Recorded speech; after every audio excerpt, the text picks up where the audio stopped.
Bismillahirrahmanirrahim. Assalamualaikum warahmatullahi wabarakatuh. Halo teman-teman, perkenalkan nama saya Magfiroh, mahasiswi PTIQ Jakarta asal Makassar. Sebelumnya, video ini saya dedikasikan sebagai tugas seleksi tahap kedua program International Youth Contribution.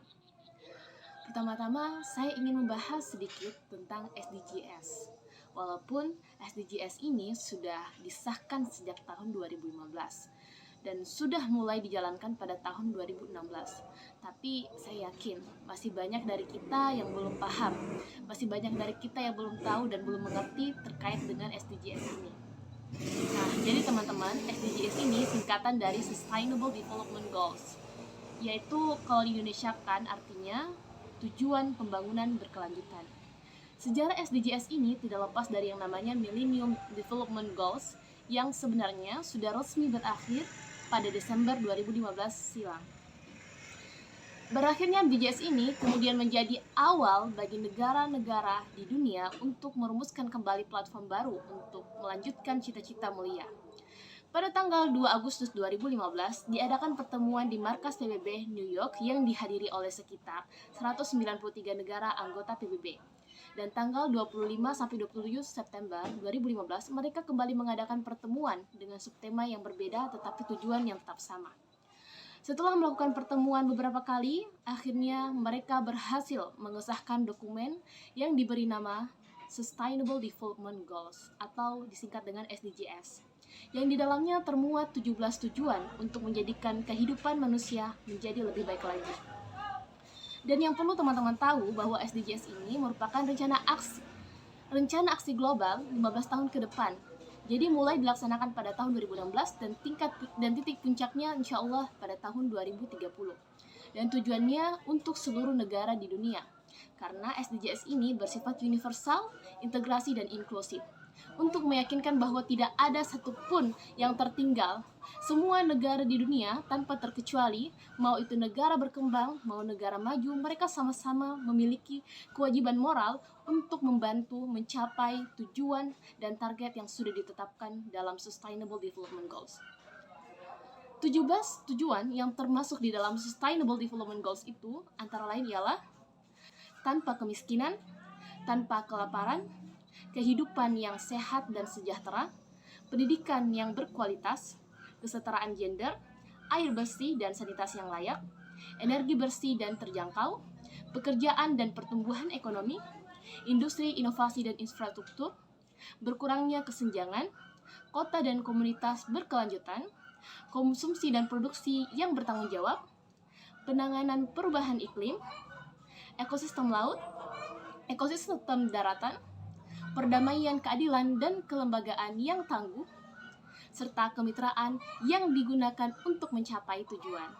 Jadi, 17 tujuan yang sudah saya sebutkan tadi ternyata masih dibagi lagi menjadi 4 pilar, supaya lebih mudah dalam pengelolaannya. Nah, 4 pilar itu adalah pembangunan sosial, ekonomi, lingkungan, serta hukum, dan tata kelola perencanaan pembangunan nasional. Dan pihak swasta itu memegang peranan penting dalam pembangunan nasional. Pemerintah mengharapkan pihak swasta ini juga bisa ikut andil dalam kolaborasi antara pemerintah dengan pihak swasta untuk membantu mewujudkan tujuan dan target dari SDGs ini. Kita juga memegang peranan penting sebagai generasi untuk membantu dalam mewujudkan adanya Sustainable Development Goals ini. Karena adanya keterlibatan swasta menjadi faktor kunci keberhasilan pembangunan nasional. Indonesia sebetulnya juga sudah menciptakan 9 pusat kajian SDGs yang sudah mulai disebar ke beberapa universitas di Indonesia. Seperti yang sudah dituliskan dalam laporan baseline UNICEF yang bekerjasama dengan Badan Perencanaan dan Pembangunan Nasional Republik Indonesia, yang menyatakan bahwa pembangunan berkelanjutan itu dimulai dari anak-anak. Maka dari itu, diperlukan adanya upaya untuk memberikan pemahaman SDGs kepada anak. Hal ini mulai dilakukan oleh ISEC yang bekerjasama dengan UNICEF untuk menghadirkan program yang disebut dengan World Legislation ISEC, yaitu kegiatan edukasi tentang Sustainable Development Goals atau SDGs untuk siswa-siswa yang ada di seluruh dunia. Jadi kita sebagai generasi muda memegang peranan penting dalam membantu mengubah keadaan Indonesia maupun keadaan dunia menjadi lebih baik lagi. Nah, di samping itu, adanya dukungan dari seluruh lapisan masyarakat juga bisa membantu terwujudnya tujuan dan target SDGs ini. Makanya kita sebagai generasi muda harus mau jika diajak oleh pemerintah untuk bekerja sama dalam mewujudkan segala rencana baik yang sudah disusun sedemikian rupa untuk mewujudkan kesejahteraan.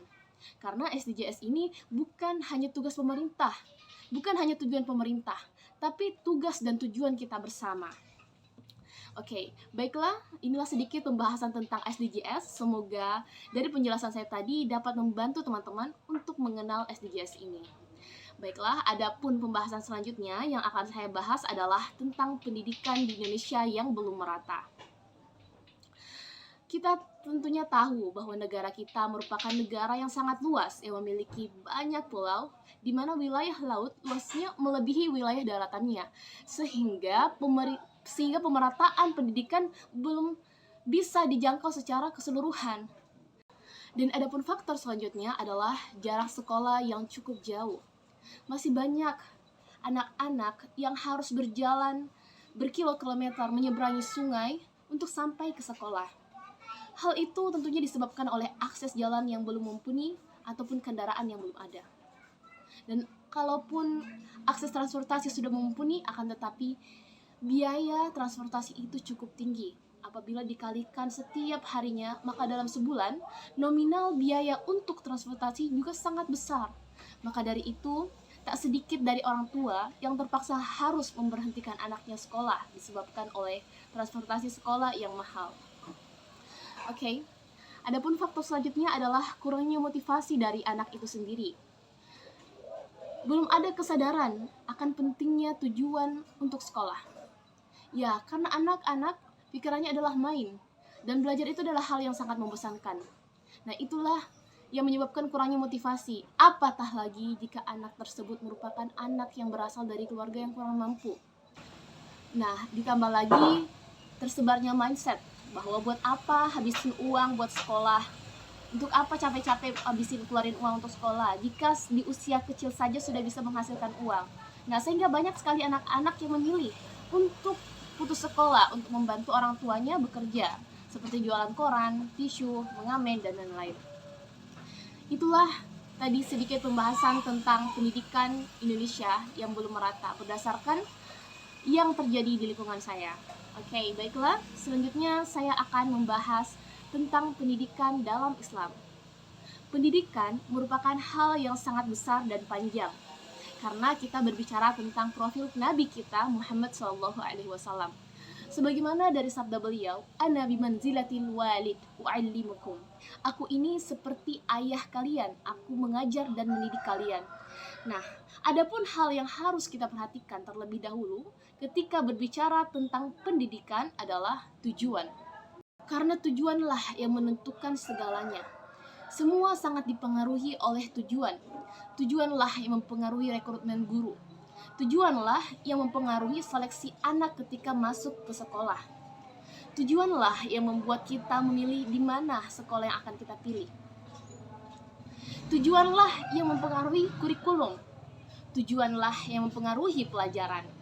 Tujuanlah yang mempengaruhi fasilitas. Tujuanlah yang mempengaruhi metode pola asuh. Semua tergantung pada tujuan. Jadi harus dipastikan dari awal apa tujuannya. Jadi makanya salah satu kekeliruan seseorang ketika survei sekolah, yang pertama kali yang ditanyakan adalah fasilitas. Fasilitas penting, tapi bukan hal yang paling penting. Karena hal yang paling penting yang harus kita tanyakan pertama kali adalah tujuan. Allah berfirman dalam surah At-Tahrim ayat 6.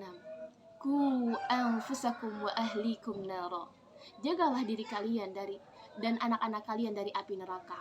Inilah firman Allah ketika berbicara tentang keluarga, terkhusus kepada anak.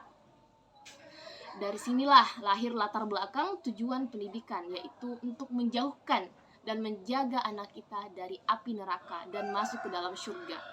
Jadi apakah tujuan pendidikan lembaga tersebut bisa menunjang anak kita untuk masuk ke dalam surga dan lolos dari api neraka?